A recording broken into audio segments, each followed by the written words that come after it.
नमस्कार, मी पंजाब हवामान अभ्यासक मुक्काम पोस्ट गुगळी धामणगाव तालुका शिरूर जिल्हा परभणी मध्ये मुंबई नाशिक या भागामध्ये उत्तर महाराष्ट्राकडे जवळपास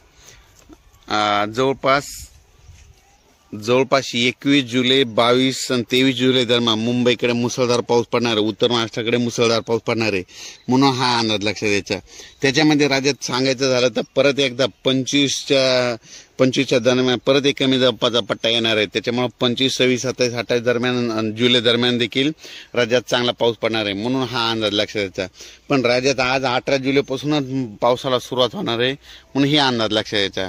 ज्या ज्या ठिकाणी पाऊस पडत वड्याला नाल्याला पाणी आल्याच्या नंतर पुलाच्या पासून शेतकऱ्यांनी आपण पूल ओलांडू नये म्हणून ही काळजी सतर्कते घेणे गरजेचे आहे। सांगायचं झालं तर राज्यामध्ये म्हणजे आज 18 जुलैपासून ते 28 जुलै पर्यंत राज्यात जोराचा पाऊस पडणार, ठिकठिकाणी पडणार, दररोज 2-2 दिवस वेगवेगळ्या भागात पडत राहणार आहे म्हणून हा अंदाज लक्षात सांगायचं झालं तर राज्यामध्ये आता म्हणजे आज 18 जुलैपासून ते 28 जुलैपर्यंत जिल्ह्यावाई घेऊ पूर्व विदर्भामध्ये 6 जिल्ह्यामध्ये 18 ते 28 जुलैपर्यंत चांगला पाऊस पडणार आहे। त्याच्यानंतर पश्चिम विदर्भाचे 5 जिल्ह्यामध्ये म्हणजे आज 18 जुलैपासून ते 28 जुलैपर्यंत जोराचा पाऊस पडणार आहे, दररोज भाग बदलत पडणार म्हणून हा अंदाज लक्षात घ्यायचा। त्याच्यानंतर मराठवाड्यामध्ये देखील म्हणजे आजपासूनच बऱ्याच ठिकाणी पाऊस होणार आहे।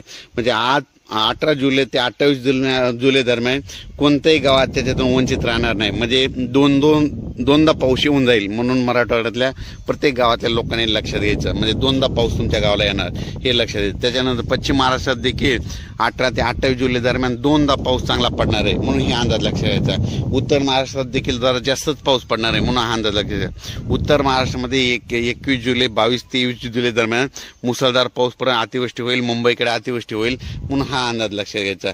सांगायचं झालं तर राज्यामध्ये सर्वत्र 18 जुलै ते 28 जुलै दरम्यान सर्वत्र मध्ये दररोज वेगवेगळ्या भागात पाऊस पडणार आणि प्रत्येक गावामध्ये पाऊस दोनदा येऊन जाणार आहे म्हणून हा अंदाज लक्षात घ्यायचा।